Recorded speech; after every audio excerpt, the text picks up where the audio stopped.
현업에서 직무를 담당하고 계시는 이분들과 함께 본격적인 토크쇼 또 시작해 보도록 하겠습니다. 다시 한번 박수 부탁드립니다.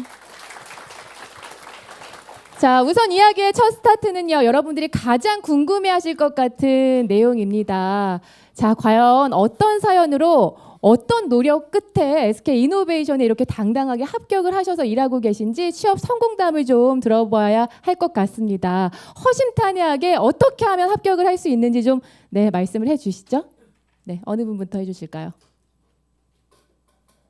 네. 네, 아까 저 기계기술 직무 설명드렸던 신상무원들이라고 합니다. 네,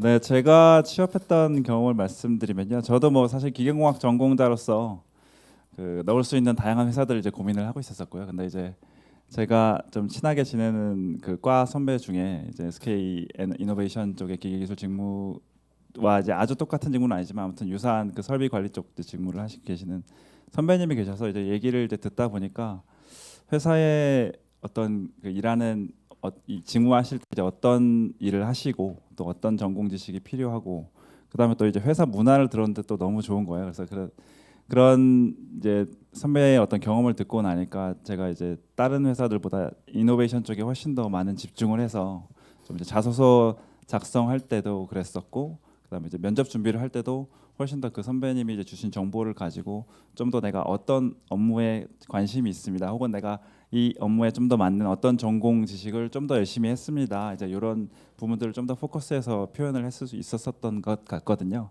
그래서 이제 제가 아무튼 말씀드리고 싶은 거는 가급적 최대한 본인의 네트워크를 많이 활용하셔서 실제 본인이 지원하시는 그 직무에 대해서 최대한 정보를 많이 가지고 그거에 이제 포커스해서 이렇게 준비를 하시는 게 어떤 취업 성공의 길의 한 방법이 아닐까라는 말씀을 드리고 싶습니다.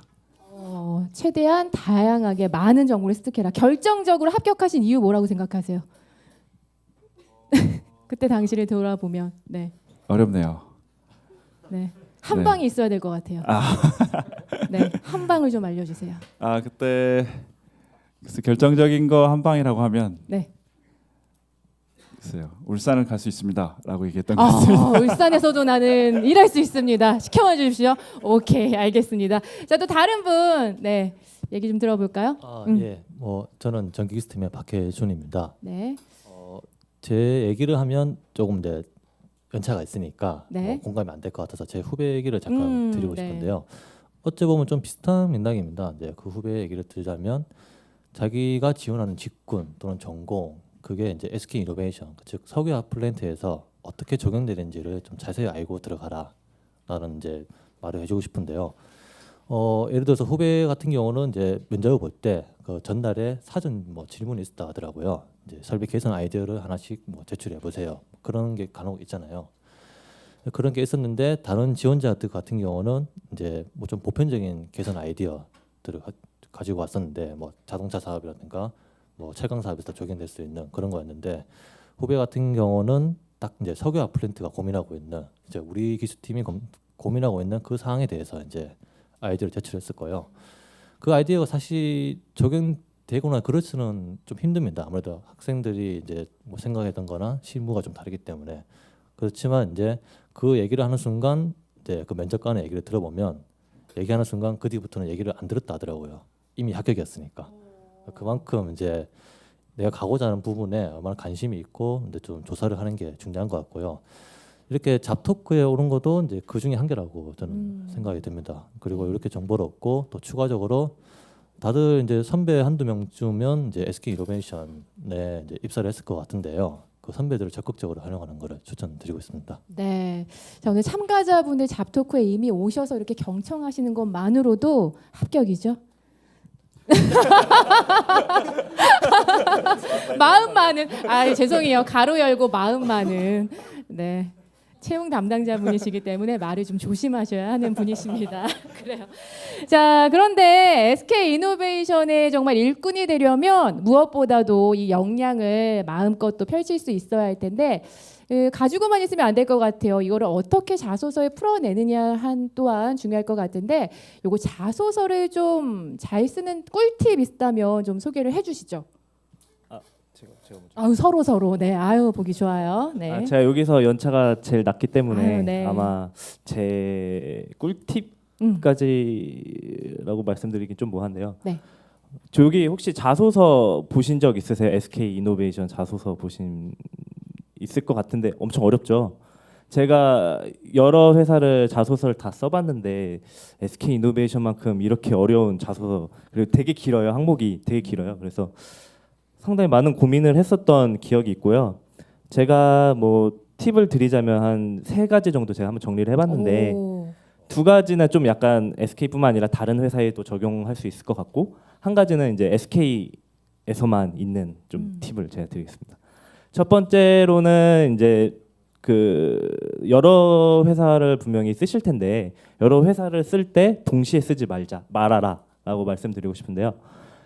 최근에 뭐 포털 사이트에서 보면 저 자소서를 이제 그 체크하시는 이제 채점하시는 분들이 가장 먼저 탈락해야 되는 1순위가 우리 회사에 대해서 잘못 얘기하는 경우, 그러니까 다른 회사 얘기를 적는다든지 아니면 조금 뭐 오해 소지가 있는 이런 단어를 쓴다든지 좀 그런 경우가 있다고 합니다. 그래서 아무래도 물론 이제 시간이 촉박한 건 알겠지만 이 하나의 회사에 대해서 자소서를 쓸 때는 여기에만 집중해라. 다른 생각하지 말라.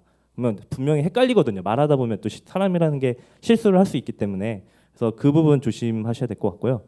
두 번째로는 뭐 너무 제너럴한 얘기인데 거짓으로는 하지 말자라는 거예요. 다 아시겠지만 이게 저희가 자소서 그러니까 서류 전형을 합격하려고 쓰시는 분들은 아마 없을 거예요. 대부분 그 다 최종 합격까지를 하시는 분들이 자소서를 쓰기 때문에 만약에 거짓으로 작성하면 그 나중에 이제 면접 볼 때 이제 인성 면접 볼 때 그 자소서 내용을 바탕으로 얘기를 하거든요. 그러다 보면 분명히 이제 그 이제 면접관들도 대부분 그거 다 아세요. 그래서 거기서 아 얘는 좀 허위 얘기를 했구나 하면 바로 좀 탈락할 수 있기 때문에 그 점 조심하시고요.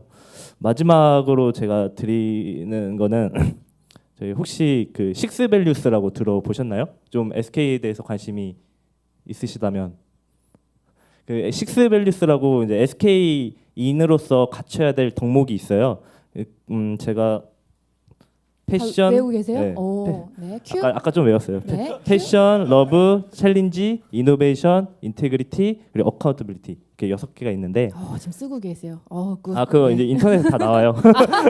홈페이지 가면 나오는데 제가 이 말씀을 드리는 게 아까 서두에 그 질문이 어렵다고 했잖아요. 근데 그 질문들이 다 이 6개의 덕목을 가지고 있는지를 확인하는 그 질문이에요. 다.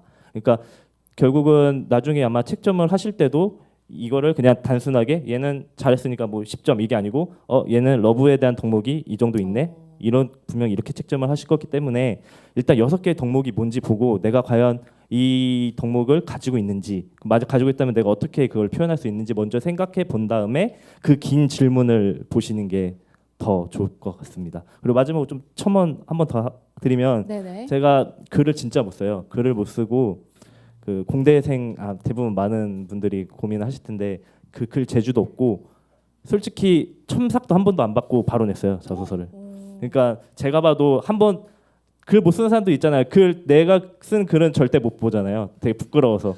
근데 그런 경우 있는데 저는 그런데도 붙은 거 보면 제가 잘났다는 건 아니고 사랑하시는 것 네. 같은데 올려서. 그건 아니고 이 그 핵심을 이 사람이 어떤 사람이다라는 걸 보는 것을 더 중요시하지 얘의 필력이 어느 정도 있다 이거는 절대 안 보시는 거. 물론 이제 거기에 플러스 알파가 되면 좋겠지만 거기에 너무 부담 저희 공대생 여러분들 그래요. 고민 없으시면 고민 없이 작성하시면 될 것 같습니다. 네, 좋습니다. 뭐 첨부하실 네.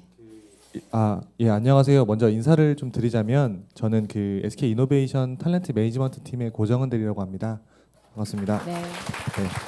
그 제가 사실은 중간에 끼어든 이유는 2가지 목적인데요. 하나는 사실을 바로잡는 것, 그리고 두 번째는 저희의 회사 입장을 대변하는 것 2가지인데요. 첫 번째로 하나를 사실을 좀 정정해서 말씀드리자면 지금 저희가 회사 오프닝 할 때 어떤 패기라는 것에 대해서 했었잖아요.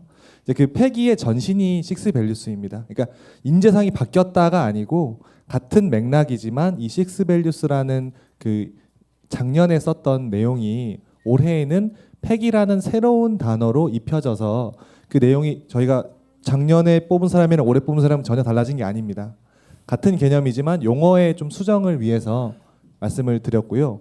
두 번째는 이제 그 보통 SK의 자소서가 정말 극악의 난이도를 뭐 하고 있다 이런 얘기들이 좀 많은데 모르겠어요. 그 바라보기에 따라서 좀 달라질 수 있을 것 같아요. 단순히 본인들 회사 입장에서 궁금한 것들만 나열했을 때 가장 힘들었던 경험이 뭐였나요? 혹은 가장 뭔가 성취했던 경험이 뭐였나요?라고 단순하게 질문했을 때 그것이 오히려 어떤 그 자기소개서의 소재를 더욱더 과장하게 만들거나 좀 난 대단한 걸 써야겠다라고 좀 그렇게 좀 조장하는 것 같은 느낌도 들기도 하고 제 개인적인 느낌으로. 하지만 그 SK 이노베이션의 자소서에서는 그 첫 번째 어떤 카테고리를 그 드리고 나서 그 아래에 우리가 정말 원하는 보고자 하는 내용에 대해서 세부 부연 설명을 좀 달았다라고 생각해 주시면 좀 이해하시기가 편할 것 같아요. 단순히 여러 가지를 요구한다라고 느끼실 수도 있지만 오히려 다른 방향으로 엇나가는 거를 막아주고 본인 그 여러분들께서 열심히 시간 내서 작성해 주신 자기소개서 내용을 저희가 충분히 읽어볼 수 있도록 좀 보정해 주는 작업이라고 이해해 주시면 감사하겠습니다. 네, 부연 설명까지 감사드립니다. 또 자소서에 대한 이야기, 네. 기술팀의 김영준입니다. 배터리 대리님, 예. 네. 기억하시죠? 네. 네. 일단은 저도 몇 가지를 좀 말씀을 드리고 싶은 게 여기 그 사실 선배들보다 요즘에 그 어린 친구들 보면 대학교 1학년부터 너무 공부를 열심히 하시는 것 같고 치열한 경쟁 속에서 지금 어떻게든 취업을 하시려고 노력하시고 계시기 때문에 다들 뛰어나신 분들이거든요. 근데 그럼에도 불구하고 그 자기 얘기를 적는 게 아니라 남의 얘기를 적으시는 분들이 있어요. 그러니까 지금 주위에 샘플들이 많은데 자기 자신의 얘기를 적자. 이게 첫 번째 제가 드리고 싶은 말씀을 드리고 싶고요. 두 번째는 지피지기면 이제 백전백승이라고 그러잖아요. 그 아까 질문에 대해서 대략적인 어떤 힌트를 좀 드렸는데 이 질문을 왜 했을까? 지금 우리가 어떤 사람들을 지금 뽑고 있는가라는 것을 먼저 파악을 하시는 게 좀 중요한 것 같아요. 저 2011년에 SK 에너지에서 SK 이노베이션으로 이름까지 바꿔가면서 우리가 혁신을 하겠다라고 사명을 바꿨어요. 그리고 방금 그 HR 담당님께서 얘기하셨지만 폐기로 지금 바꿨단 말이에요. 무슨 말이냐면 지금 새로운 그 신규 사업들도 많고 기존 사업들도 더 잘할 수 있는 부분들이 많은데 이런 체계 개선을 하기 위해서 더 높은 어떤 폐기 수준을 좀 강조할 필요가 있다고 해서 지금 나오고 있는 것들이거든요. 그 이런 부분들을 좀 잘 파악을 하시고 좀 자소서를 쓰는 게 중요할 것 같고요. 그 세 번째 같은 경우는 이게 그 자기 얘기를 적으라고 했는데 대부분 이게 적어서 들고 오는 거 보면 다 뭐 저 동아리 다 회장들 다 하셨고 뭐 위기는 다 극복하셨고 보면 다 천편일률적인 이런 얘기들을 적거든요. 가만 잘 생각을 해보시면 지금 이 자소서와 나중에 면접까지 갔을 때 무엇이 필요하느냐, 자기가 잘할 수 있는 거 그리고 자기가 잘하고 싶은 거 그거를 적으셔서 그 나중에 최종 합격해서 입사를 하셔야 나중에 후회가 없어요. 그 중간에 빨리 취직하시겠다고 뭔가 거짓을 적으셔서 어떻게 통과될지 몰라도 나중에 또 후회가 있을 수 있거든요. 그래서 그런 부분들은 잘 생각하시고 이제 적으셔야 된다. 팩이라는 관점에서 자신의 경험을 녹여서 쓸 때 내가 잘할 수 있었던 건 무엇이었고 앞으로 내가 잘할 수 있는 것이 무엇이었는지 그 팩이를 덧붙여서 설명해 주면 좋을 것 같고요. 마지막으로는 여러분들이 그 평가를 받는다고 생각을 하잖아요. 아까 제가 서두에도 말씀드렸지만 다 뛰어나신 분들이거든요. 사실 쌍방평가예요. 제가 봤을 때는. 그러니까 당당하셔도 돼요.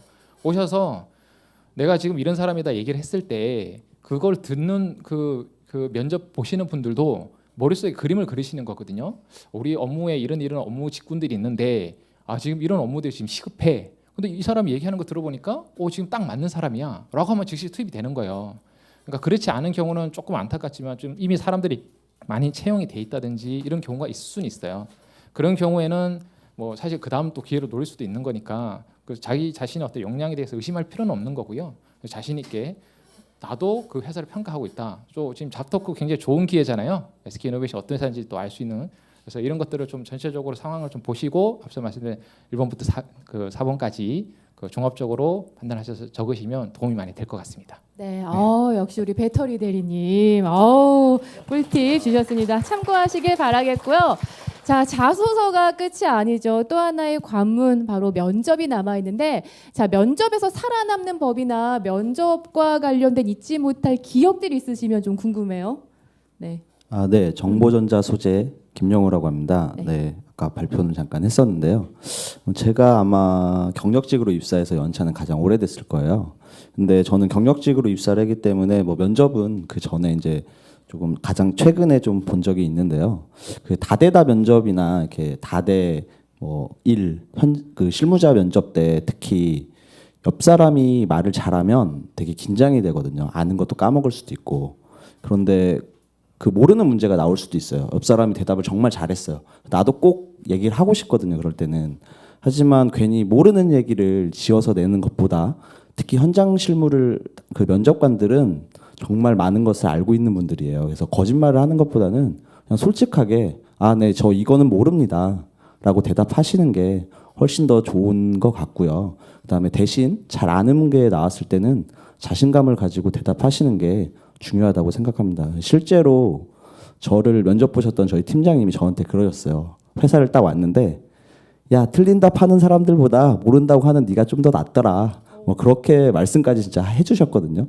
그래서 뭐 면접을 보실 때 솔직하고 당당하게 자신 있게 보시는 게 좋은 면접의 자세라고 생각합니다. 네. 그렇다고 해서 너무나 또 솔직하고 당당하게 몰라요라고 하면은 그것도 좀 그러니까 분위기 봐가면서 그죠? 아, 네, 이거 한 가지만 모른다고 했고요. 나머지는 대답을 대체적으로 잘했다고 생각합니다. 그렇죠. 네. 또 다른 이야기 해주실. 네. 아, 네. 네. 제가 어느 말씀 많이 하시네요. 또 이 말하면 또 채용 담당자님께서 또 어. 저를 혼내실 수 있을 것 같은데 그냥 정정, 저는 정정. 제 네. 그냥 그 경험을 살려서 말씀드리면 그게 더 꿀팁이잖아요. 그래서 이제 저는 눈치 보지 마세요. 네. 또 정정당할까봐. 네. 네. 그 저희가 보면 하루에 그 저 같은 경우에는 이제 인성 면접 그리고 이제 제 그 분야에 대해서 그 무슨 면접이라고 하죠? 전국 면접, 네, 전국 면접 그리고 영어 면접 세 가지를 봤어요. 근데 그 세 가지를 하루 종일 보는데 다 같이 영어 면접 보고 뭐 전국 면접 보고 인성 면접 보는 게 아니고 로테이션이 돌아요. 뭐 저는 첫 번째는 영어 면접이면 이 사람은 어떤 사람은 전국 면접이고 어떤 사람은 인성 면접이고 뭐 요즘에 지금도 체계가 그렇게 하고 있죠. 네, 그렇게 하고 있는데 특히 이제 제가 전공 면접에 대한 이제 경험과 팁을 좀 말씀드리면 일단 친구들 뭐 같은 과 친구들이 이제 면접까지 가는 경우가 많잖아요. 일단 몰려서 가세요. 같이 많은 사람이면 많은 사람이 있으면 좋고 만약에 혹시나 혼자다 싶으면 귀를 열으세요. 제가 뭘 뜻하는 거냐면 물론 이제 전공 지식이 많은 사람을 뽑는 게 저희의 목적이지만 물론 이제 긴장을 하다 보면 갑자기 까먹을 수도 있고 내가 알던 걸 또 발휘를 못하는 경우가 있잖아요. 근데 어쨌든 이런 좀 뭐라 해야지 뭐 치팅까지는 아니지만 좀 혹시나 다른 사람들한테 문제가 유출될까봐 저희는 문제지를 그냥 눈으로 보고 이게 쓰지도 못하고요. 보고 이제 바로 수거해 가기도 하고 유형도 여러 가지가 있어요. 근데 유형이 여러 가지가 있지만 거기 면접 보는 사람들은 더 많은 숫자가 있고 분명히 좀 겹치는 문제가 있을 수 있거든요. 그러면 이제 전공 면접 보고 온 사람이 와가지고 이제 아직 전공 면접 안 본 사람들도 있는데 안에 보니까 뭐 이런 유형이 나오더라. 이건 진짜 모르겠다 하면 좀 이게 어떻게 보면 정보가 될 수 있거든요. 그래서 여러 친구들이랑 이렇게 모여서 그냥 뭐 이런 얘기하고 좀 그 중에 꼭 큰 목소리를 가진 사람이 있으면 저같이 혼자 와도 이렇게 좀 이렇게 기울이면 이런 게 있구나 하면 바로 찾아보고 다시 한번 당연히 알고 있는데 이제 한 번 더 숙지하는 그런 게 있었으면 좋겠고요.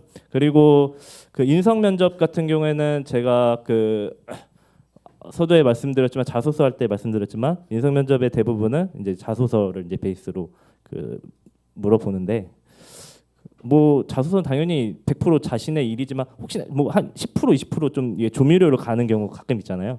있을 수는 있거든요. 근데 한번 그 자소서를 내가 썼던 자소서를 한번 보는 게 중요한 것 같아요. 가기 전에 내가 좀 약간 여기서 이런 좀 조미료를 좀 쳤구나. 좀 미리 알고 좀 약간 나중에 또 거기 가서 너 이렇게 뭐 이렇게 썼는데 저 그런 적 없는데 이러면 또 그럴 수 있으니까 좀 뭐 한 번 더 확인해 보는 것도 나쁘지 않고 그러면 이제 또 자소서를 보면 대충 이제 내가 이런 내용을 썼으니까 뭐 면접도 이런 프로세스 뭐 이런 흐름대로 가겠구나 이렇게 한 번 더 확인할 수도 있고요. 네, 두 가지 정도 얘기. 네, 교훈이 있네요. 과한 MSG는 몸에도 좋지 않고 자소서에도 그렇게 썩 좋지 않은 걸로 네, 솔직하게 좀 써주셨으면 하는 답변이셨습니다. 자, 그리고요 저희가 사전에 참가하시는 분들에 한해서 이제 사전 질문을 좀 받아봤어요. 그 중에 중복되는 많은 질문들이 있어서 저희가 몇 가지를 좀 추려봤거든요. 먼저 채용 부분부터 좀 보도록 하겠습니다. 면접은 어떻게 진행이 되나요? 살짝 얘기가 나왔는데 네, 채용 담당자분께서 조금 더 자세하게 말씀해 주시죠. 예. 그 질문해 주신 면접은 어떻게 진행되나요라는 질문에 대해서 답변을 드리자면 그 저희의 면접은 뭐 수년간 유지되고 똑같이 반복되고 이런 게 아닙니다. 여러분 선배님들께서 보신 면접이 지금이랑 완전히 다를 수도 있는 것이고요. 일단은 그런 면접의 어떤 기조나 어떤 컨셉 같은 것들은 저희가 어떤 채용을 하고자 하느냐에 대한 물음부터 일단 출발을 할 것 같고 저희가 과거에는 이렇게 생산 기술 뭐 배터리 이렇게 안 뽑았었어요. 그냥 엔지니어라는 하나의 타이틀로만 뽑았었거든요. 그래서 그런 데서 좀 한 덩어리로 뽑다가 올해 초부터는 직무별 채용을 실시하게 됐고 직무별로 이렇게 나누다 보니까 각 직무별로 요구하는 역량이나 뭐 전공 분야가 다를 수도 있고 뭐 핵심 역량이 다를 수 있기 때문에 직무 역량 면접이라는 거를 좀 신설하게 됐고요. 뭐 이런 변화의 바람에 좀 맞춰서 면접이 계속 바뀌어가고 있다라고 설명드리고 그리고 어떤 그 저희가 외부에 대한 형평성이나 그 내부 보안 문제로 어떤 주제나 뭐 내용까지는 구체적으로 말씀드릴 수 없지만 일부 면접의 형식은 비슷한 것 같아요. 크게는 방금 말씀드린 직무 역량 면접이 일단은 하나 있을 거고요. 그래서 그 본인들이 실제로 이 직무에서 어떻게 일을 할 수 있는지 본인이 막 자기소개서에서는 볼 수 없었던 실제로 어떤 직무 관련된 어떤 본인의 지식이나 역량 같은 것들을 검증할 수 있는 세션이 별도 있을 거고요. 그리고 나서 저희가 또 너무 또 직무별로 나눠놨다고 해서 거기서 제일 지식이 뛰어난 사람만을 뽑느냐 사실 그것도 아닙니다. 그 별도의 면접으로 저희가 SK 이노베이션 신입사원으로서 정말 최소한으로 갖춰야 할 소양이나 인성 이런 부분들 태도나 이런 것들을 또 관찰할 수 있는 면접이 별도로 마련돼 있고요. 그거를 저희가 공통역량 면접이라고 지금 부르고 있습니다. 그래서 어떤 회사는 이제 단체 생활이고 울산 CLX 뭐 서산 증평의 배터리 공장, 전자소재 공장이든 다 어떤 회사라는 단체에 묶여서 근무하는 것이기 때문에 그런 꼭 직무와 이제 어떤 태도 이런 부분들을 다 균형 있게 저희가 볼 수 있도록 많은 노력을 하고 있고요. 그리고 여러분께서 많이 두려워하시는 그 영어 면접에 대해서 간단히 제가 좀 말씀을 드리면 지원서에 저희가 이제 뭐 토익 점수나 뭐 토플이나 뭐 중국어 이런 부분들을 전혀 엔지니어 직군에서는 전혀 기재하지 않도록 되어 있어요. 다들 지금 그 지원서 다 보고 오셨잖아요. 실제로 적는란이 전혀 없고요. 그 나중에 저희가 면접 전형에서는 그런 하지만 최소한의 어떤 외국어 역량에 대해서는 검증이 필요합니다. 왜냐하면 저희가 오프닝 그 자료에도 말씀드렸다시피 수출 비중이 되게 높고 글로벌 회사들이랑 뭐 합작하기도 하고 저희의 기술을 뭐 전파하고 들여오기도 하고 이런 글로벌 사업 영역에 대한 니즈가 내부적으로 굉장히 많기 때문에 그런 업무를 수행하려 한다면 엔지니어 영어 많이 필요 없을 것 같은데가 아니고 엔지니어도 최소한의 어학 역량을 갖춰야 된다라는 컨셉으로 영어 면접을 실시하고 있습니다. 일단은 크게는 그렇고요. 그 이노베이션 면접이 이제 막 많잖아요. 가지수도 다른 회사 대비해서 많고 시간도 길고 막 당일에 뭐 이렇게 엇갈려서 들어가고 되게 정신없고 체력적으로 되게 힘든데 저희가 이런 면접을 몇 년째 고수하는 이유는 두 가지입니다. 일단은 첫 번째로 저희 SK 이노베이션의 각 직무 저희 회사에 정말 꼭 맞는 인재를 찾고 싶은 저희의 욕심이 하나 있고요. 그리고 두 번째는 그 지원자분들도 어떤 단시간의 면접으로서 평가받는 그런 부작용은 저희가 좀 최소화하고 싶었어요. 면접을 하나 잘못 봤더라도 다른 영역에서 본인이 준비한 역량을 충분히 발휘할 수 있어야지만 후회도 남지 않고 다음에도 더 열심히 준비할 수 있고 하는 그런 동력을 좀 마련해 줄 수 있을 것 같아서 막 10분 보고 결과가 나와서 불합격 통보받고 이러면 되게 10분 동안 나에 대해서 어떻게 판단했는지도 사실 알지도 못할 뿐더러 그런 부분들을 저희가 좀 그런 이슈를 해소하기 위해서 그런 양쪽의 입장을 고려해서 저희가 그런 면접을 좀 고수하고 있습니다. 네. 네. 자, 면접에 관한 이야기까지 좀 들어봤고요. 다음으로 많이 나온 질문이 재지원을 하게 될 경우 불이익은 없나요?라는 질문이 좀 많았습니다. 네. 예, 제가 또 말씀을 드리면 저희가 어떤 회사의 제조업이지만 어떤 SK 내부 하이닉스나 뭐 텔레콤 혹은 외부의 삼성전자, 뭐 현대자동차 같은 제조업 회사에 대비해서 어떤 장치 산업의 특성상 구성원 규모가 그렇게 많지가 않아요. 아까 오프닝 자료에서도 한 6천 명 정도, 10,000명이 안 되거든요.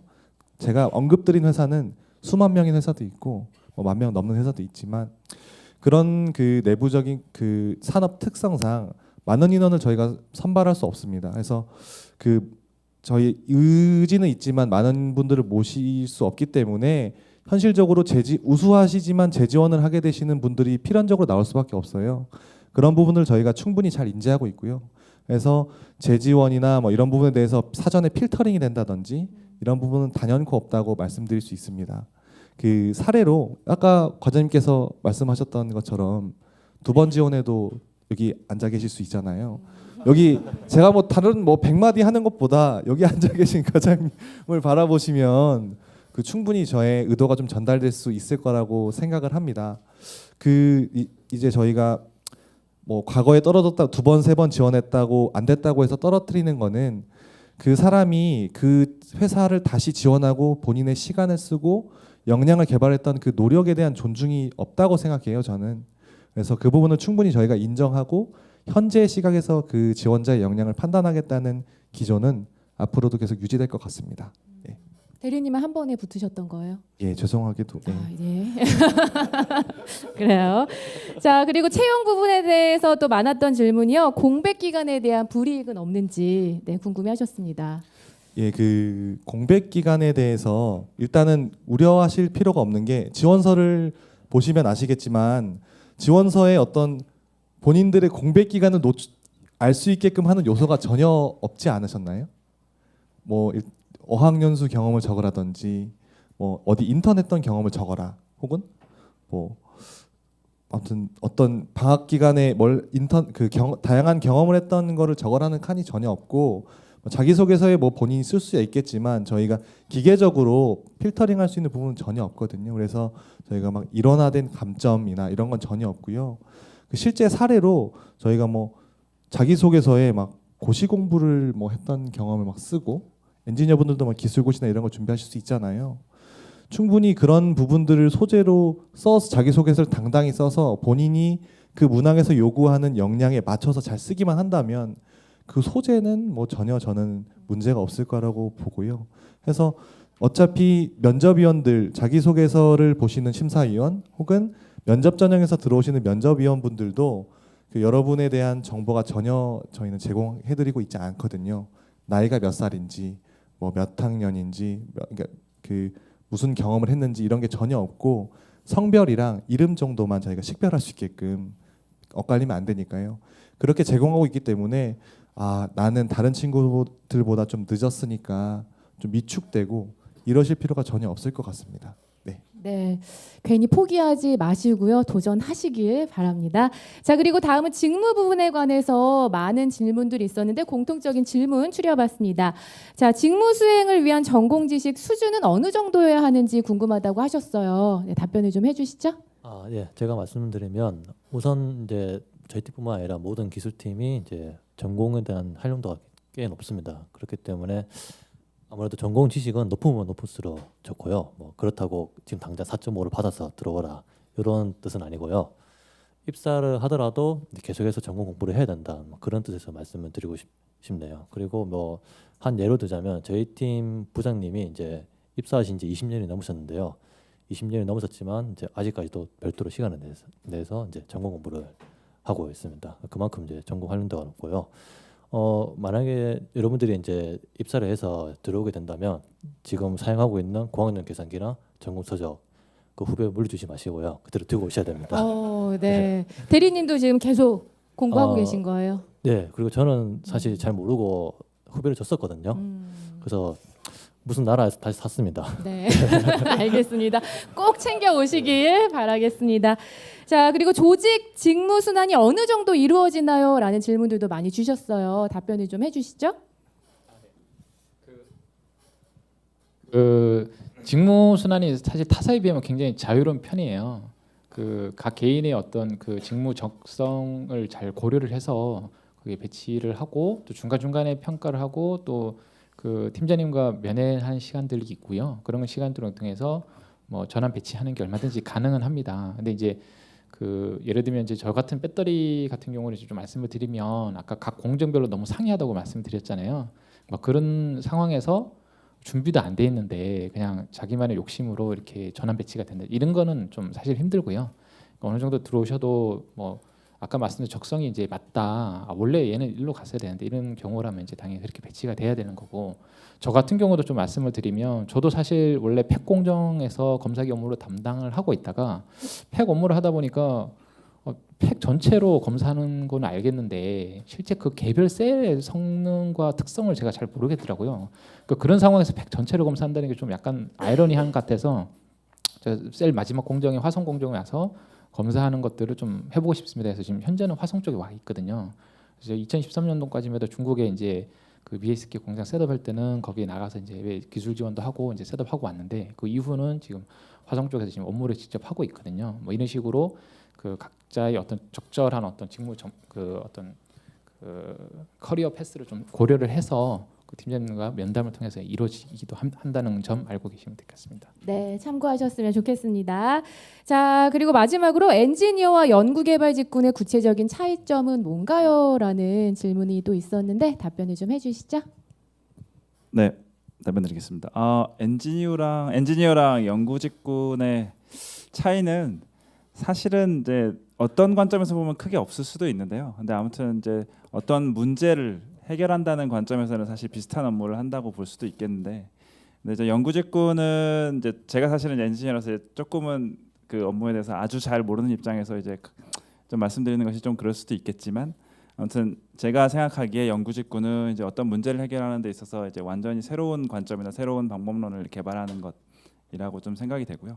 그다음에 이제 엔지니어 같은 경우는 좀 더 이제 기존에 있는 방법론이나 이제 어떤 그 이론들을 실제 이제 어떻게 효율적으로 적용해서 문제 해결을 할 것인가에 좀 더 포커스가 맞춰져 있는 것 같아요. 그래서 실제 엔지니어로 일을 하시게 되면 조금 더 현장 오리엔티드 돼서 이제 업무를 주로 하시게 될 것 같습니다. 네. 네, 궁금한 사항들 좀 풀리셨으면 좋겠습니다. 이렇게 해서 사전에 좀 많이 공통적으로 나온 질문들에 대해서 답변을 해드렸고요. 혹시 현장에서 느끼신 부분들 궁금했다 하시는 분들 네, 질문을 좀 받아볼게요. 네, 이런 점이 좀 궁금하다 하시는 네, 마이크 드릴게요. 네. 네, 일단은 다 제조업이다 보니까는 어떻게 피할 수 없는 게 원가 절감일 것 같은데 화공 쪽에서 원가 절감 쪽으로 가장 중점적으로 생각하고 있는 부분이 어떤 부분인지 그걸 좀 알고 싶습니다. 네. 네, 저한테 질문한 거죠? 네. 저희가 결국 원가라는 거는 크게 이제 들어오는 이제 원유의 가격, 이제 흔히 말해서 이제 재료가 얼마나 싸게 구할 수 있냐가 될 거고, 근데 그 재료를 이제 가공해서 제품을 만들 때 그 가공하는 단계에서 얼마나 뭐 저희 흔히 말해 스팀, 뭐 퓨얼 가스, 뭐 퓨얼 오일 같이 이제 에너지원을 얼마나 덜 사용하냐, 이제 거의 동력비 절감이라고 하는데요. 원재료비 절감, 뭐 동력비 절감 이걸 통해서 결국 근데 그게 합쳐져서 재료 제품의 원가가 나와요. 단가가 나오는 거고. 그래서 저희가 하는 거는 그 저희 생산 기술 입장에서만 말씀드리면 원유는 당연히 싼 거는 처리하기 힘들어요. 그러니까 싼 만큼 뭐 임퓨리티, 뭐 예를 들어서 뭐 좀 설명 아스팔트, 뭐 CCR, 뭐 이런 솔트 이런 것들이 있는데, 그런 어려운 놈들은 왜 어렵냐 하면 이제 저희가 대부분 촉매 공정으로 이루어지기 때문에 촉매 뭐 도구로 작용한다던가, 그러니까 수명을 단축시키다던가, 아니면 제품의 스펙에 오프 스펙을 나게 한다던가, 이런 좀 문제를 가지고 있어서 좀 저렴한데, 대신에 그렇게 저렴하게 하면서 이제 우리는 그런 좀 더러운 피드를 구성하면서도 예전과 동일하게 동일한 스펙 그리고 동일한 그 생산 기간을 유지할 수 있게끔 하는 게 이제 결국 생산 기술의 업무라고 생각하거든요. 그래서 그렇게 해서 그래 저희는 좀 더 뭐 저렴하게 원유 가져오세요. 저희가 이것까지 또 처리할 수 있습니다. 뭐 이런 식으로 업무를 하고 두 번째로는 이제 동력비 절감 측면인데 뭐 여기 계시는 뭐 전기 그리고 기계 담당자분들께서도 많이 도와주시겠지만 뭐 예를 들어서 뭐 컴프레서를 가동할 때 뭐 모터로 가동하는데 뭐 펌프 뭐 컴프레서를 가동할 때 뭐 한 개 정도는 꺼도 됩니다 하면 이게 모터 전기 절감이 되는 거고 뭐 스팀 사용량이 뭐 10톤 정도 되는데 한 거기서 우리는 한 4, 5톤 정도 절감해도 됩니다. 뭐 이런 식으로 그런 하나하나 아이템들을 이제 브레인스토밍을 하던가 아니면 이렇게 업무를 보다 보면 이제 좀 아이디어가 생기거든요. 그러면 이제 같이 다른 부서, 타 부서, 저희는 이제 전기, 이제 기계, 뭐 장치 이쪽에 잘 모르니까 같이 얘기해가지고 그 좀 테스트, 뭐 시험 계획을 해서 뭐 결과를 도출한다든지 이런 식으로 하고 있습니다. 도움이 되셨는지 모르겠네요. 네, 도움이 되셨어요? 마이크에 대고 네. 아유 그래요, 다행이에요. 네, 네. 자, 또 다른 질문 있으신 분? 오, 많아. 어떻게 많아? 누구 하죠? 어머, 너무 많은데 어떻게 하지? 여기 앞에 핑크한 네 셔츠 입은 네 스웨터 입은 남자분. 네. 네, 안녕하세요. 저는 그 배터리 김영준 대리님께 질문드리고 싶은데요. 그 기계공학 아까 말씀하시기를 기계공학과를 다니는 학생이 전자나 화학에 대한 지식이 있으면 좋을 것 같다 이렇게 얘기하셨잖아요. 그게 어느 정도인지 궁금하고 또 추천하고 뭐 그런 쪽으로 지식을 쌓기에 좋은 책 같은 거 있으면 추천해 주시면 감사하겠습니다. 오, 굉장히 좋은 질문이에요. 제가 네. 멘토링을 하면서 그 인턴 그 하고도 같이 묶어서 이제 그 올해 이제 진행을 하기도 했었는데 인턴들한테 이제 끝나고 이제 방학 이제 동안에 이제 회사에 있었고 돌아가서 할 동안 좀 책 좀 읽고 뭐 필요하면 이제 역량을 갖춰서 다시 오면 좋겠다 이런 얘기를 했었는데 그 중요한 건 일단 기본적으로는 기계 전공 중에서 자기가 잘할 수 있는 거 살리는 게 가장 중요해요. 그래서 제가 말씀드렸던 것처럼 자기가 잘 못하는 거를 살리는 것보다 잘할 수 있는 걸 일단 살리는 게 일단 제일 중요하다는 말씀을 좀 먼저 드리고 싶고요. 두 번째는 아까 왜 그러면 전자나 화학 쪽에 대한 지식이 좀 있었으면 좋겠느냐라는 부분을 좀 이해를 시켜드리고 싶은데 그 화학 제품 배터리가 기본적인 화학 제품이고 이게 설비로 만들어졌지만 그 설비가 만들어져서 실제 생산되는 제품 화학 제품이다 보니까 이게 설비하고의 영향을 따져봤을 때 실제로 제품의 출력이나 특성적인 측면에서 어떤 게 나온다는 거를 알고 있어야 되거든요. 그 문제는 뭐냐면 배터리에 대한 전공 지식책이 좀 부족해요, 사실은. 그래서 거기에 대한 뭐 저기 그 배터리 관련된 좀 시중에 나와 있는 책도 좀 부족하긴 하지만 그런 것들을 좀 찾아보시면 좀 도움이 될 것 같고요. 완전 일반적인 뭐 화학적인 그런 베이스에 대한 어떤 전공적 지식 이런 것들을 요구하는 거를 말씀을 드리지는 않고 있습니다. 예. 그래서 책을 제가 정확하게 잘 모르겠고요. 예. 하여튼 연락처를 받으셔서 개인적으로 이렇게 예, 받으시면 네 네. 좋을 것 같습니다. 네, 네. 어떻게 저분 쿨 비즈룩의 합격인가요? 어떻게 보세요, 대리님? 굉장히 자유롭게 입고 오신 것 같습니다. 좋네요. 네, 어떻게 도움이 좀 되셨어요? 감사합니다. 네, 다행입니다. 또 질문 있으신 분? 오, 손 번쩍 드셨어요. 저기 뒤에 검은색 셔츠 입으신 분, 티셔츠. 네. 어떤 게 궁금하세요? 안녕하세요. 네, 저도 이제 배터리 직무의 김용준 대리님께 질문을 드리고 싶은데, 네네. 근데 저도 이제 그 기계공학을 지금 전공을 하고 있는데 이제 제가 관심 있는 직무가 배터리 직무다 보니까 아무래도 아까 말씀하신 것 전기랑 화학 이쪽이 좀 더 필요하지 않을까에 대한 이제 불안감이 있었는데요. 이제 아까 앞에서 이야기했던 것처럼 말씀하셨던 게 그 전기랑 이제 화학 쪽에 관심 있는 기계공학 전공자가 필요하다라고 그렇게 말씀을 하셨는데 올해 이제 하반기에 그 SK 이노베이션의 배터리 직무에서 배터리 설비 기술팀에서 이제 그러한 기계공학 전공자가 이제 많이 수요가 있는 건지 아니면 전반적으로 배터리 직무 전체적으로 과거보다는 올해 기계공학 전공자에 대한 그 수요가 많은지가 조금 궁금합니다. 예.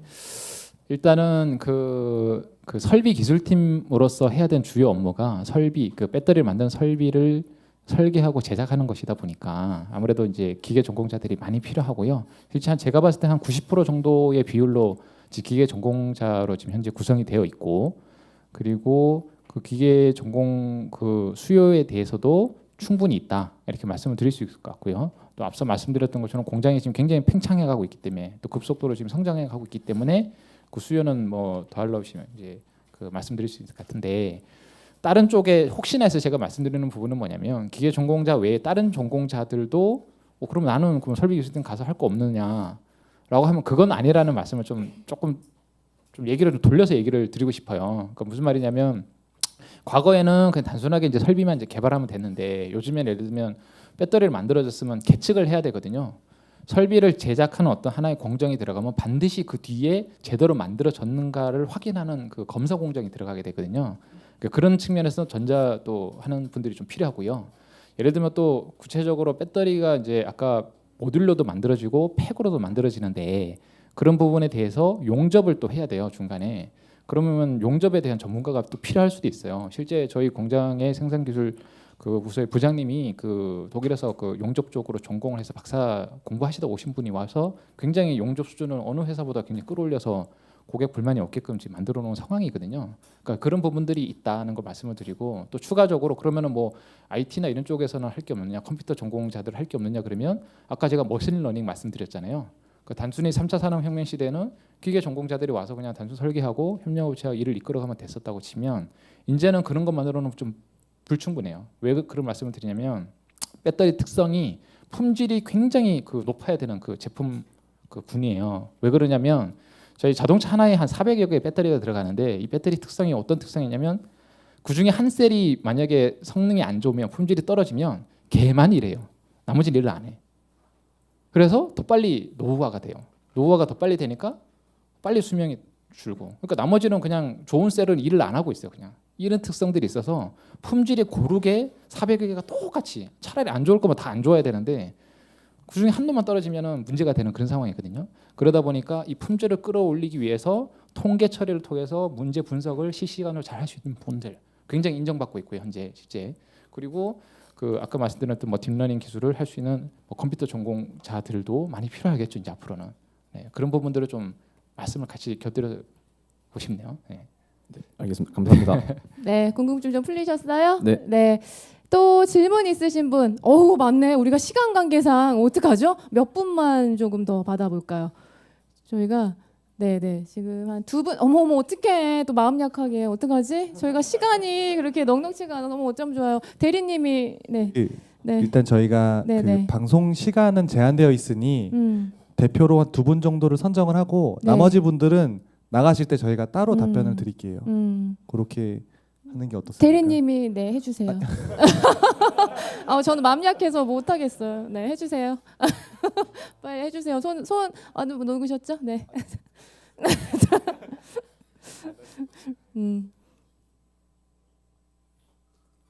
빨리 해요. 시간 가잖아요. 네네. 초록색. 네 가장 일찍 오신 분 아까. 네.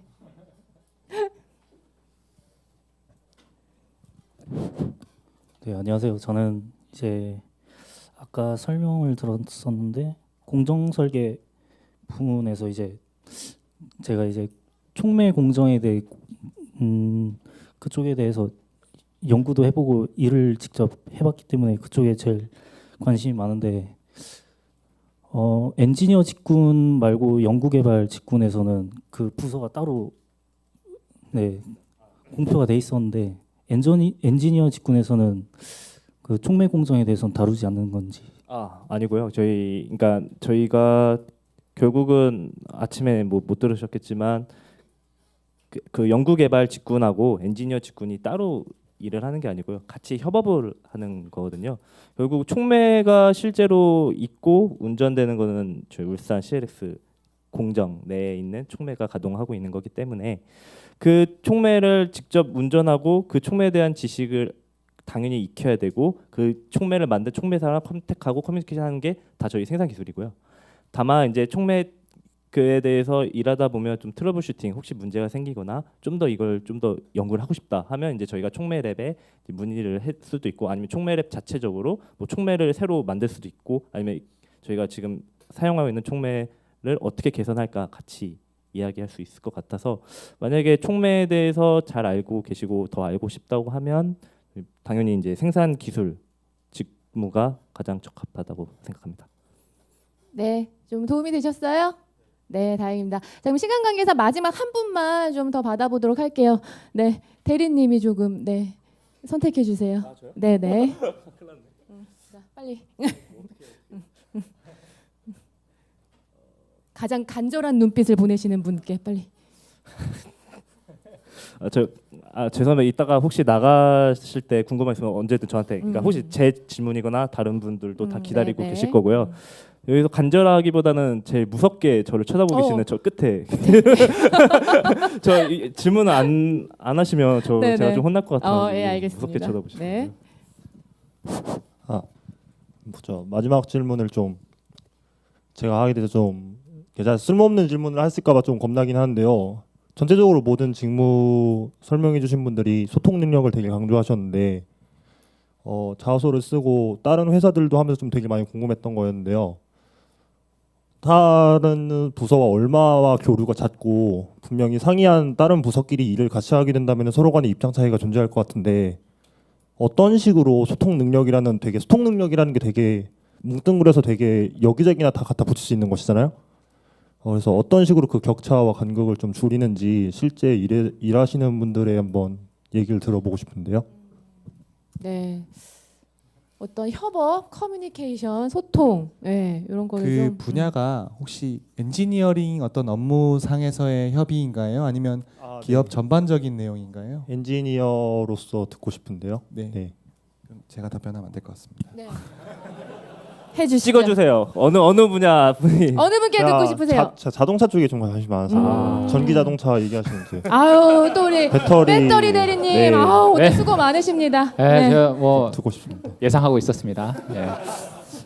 그 배터리 쪽에 다들 관심이 많은데 실제로 이제 배터리가 이제 신생 분야다 보니까 그 커뮤니케이션 해야 될 일이 굉장히 많아요. 실제로 그 인턴들이 들어와서 하는 얘기들을 들어보면 생각보다 자기 생각에는 대학교 때 왔을 때 그냥 와서 그냥 앉아서 그 현대에 와서 그냥 자기 공부하고 그렇게 해서 현장에 적용하고 이거에 단 줄 알았는데 보니까 자리가 없는 거예요. 시간의 그 90% 정도는 거의 다른 사람들하고 다 회의하고 있고 뭔가 커뮤니케이션 하고 있어요. 대체 일은 언제 하는 건지 모르겠지만 그러고 있는 상황이고 그게 왜 그렇게 필요하냐면 좀 단편적인 예를 좀 몇 가지로 좀 설명을 드릴게요. 예를 들면 예전에 여러분들 만약에 조별로 뭔가 실험을 한다 그러면 누가 준비해줬죠? 그냥 조교가 준비해 주잖아요. 이제는 자기 스스로 설득을 해야 돼요. 투자 관리 상위 그 스태프 부서한테 내가 연구를 하는 데 있어서 이런 장비가 필요하고 사람이 필요하고 이런 어떤 툴이 필요하니까 IT 시스템에 툴도 사주고 사람도 주고 이런 좀 장비도 좀 했으면 좋겠어. 그러면 네가 그런 걸 하는 데 있어서 뭐 돈이 얼마나 드는데 경제성 검토가 어떻게 돼? 이런 것들을 통해서 자기 스스로 그걸 취하셔야 돼요. 그게 좀 많이 대학생 때랑 많이 다르다는 부분을 좀 말씀드리고 싶고 두 번째는 뭐냐면 예전에는 그냥 자기 혼자 숙제하는 거니까 숙제 그냥 뭐 90점 맞든 100점 맞든 그냥 하면 되잖아요. 이제는 그거를 제가 만들어낸 그 어떤 설비라든지 어떤 뭐 설비가 아니라 공정이라든지 이런 것들이 자기 혼자만 쓰는 게 아니라 모두가 다 같이 쓰는 거다 보니까 좀 모두의 어떤 승인이 필요한 상황들이 많아요. 그래서 커뮤니케이션의 가장 중요한 게 뭐냐면 내가 승인을 받아야 되고 허락을 받아야 될 사람이 누군지를 정확하게 알고 있는 게 가장 중요한 것 같고요. 첫 번째는. 두 번째는 그 사람들이 필요하면은 뭐 메일로 할 수도 있고 찾아가서 얘기할 수도 있고 한데 적절한 시점에 가서 얘기를 해야 돼요. 그 사람이 전화 안 받는다고 해서 그냥 가만히 있으면 안 되잖아요. 그러니까 메일로 한다든지 메일을 했는데 나중에 그 사람 메일을 안 보는 사람이었어. 그럼 또 안 되잖아요. 그럼 전화를 한다든지 모든 수단과 방법을 가르쳐주고 적극적으로 커뮤니케이션 하는 게 가장 중요하다고 저는 생각을 하고요. 그렇게 해서 자기가 원하는 바를 달성을 해야 돼요. 가만히 있는다고 아무도 뭔가를 해주지 않아요. 그래서 저희 SK에서는 이걸 스펙스 추구 환경 조성이라는 걸로 해서 자기 단위 조직에서 하도록 돼 있거든요. 그리고 스스로 하게 돼 있어요. 그래서 이런 것들을 스스로 예전에는 누가 만들어줬다면 이제는 실제로 회사 오셔서 직접 그런 걸 하실 수 있어야 돼요. 그게 또 하나의 역량으로서 되게 중요한 부분이기 때문에 저희 강조를 드리는 거예요. 이해되셨나요? 이해되셨나요? 적극적으로. 감사합니다. 네, 좋습니다. 자, 시간 관계상 질의응답은 이 정도에서 마치도록 할게요. 왜냐하면 이제 생중계되고 있으니까 끝나고 나가실 때 좀 남아서 다 계실 거잖아요. 네, 질문 주시기 바랍니다. 자, 그리고 SNS 말씀드린 대로 생중계가 되고 있어요. 의견들이 조금 올라왔는데 소개를 잠깐 해드릴게요. 엠마킴님께서 저의 꿈의 기업이라고 이분 선물 드려야겠어요. 네, 그리고 직접 근무하시는 분들이 생생하게 전해주시니 좋네요라는 의견. 의견 있었고요. 아침에는 연구개발 설명회에 방문을 하셨고 엔지니어 설명회는 지금 페이스북으로 시청하게 돼서 너무 좋다라는 의견 주셨습니다. 자, 참여해주신 모든 분들께 감사의 말씀 드릴게요.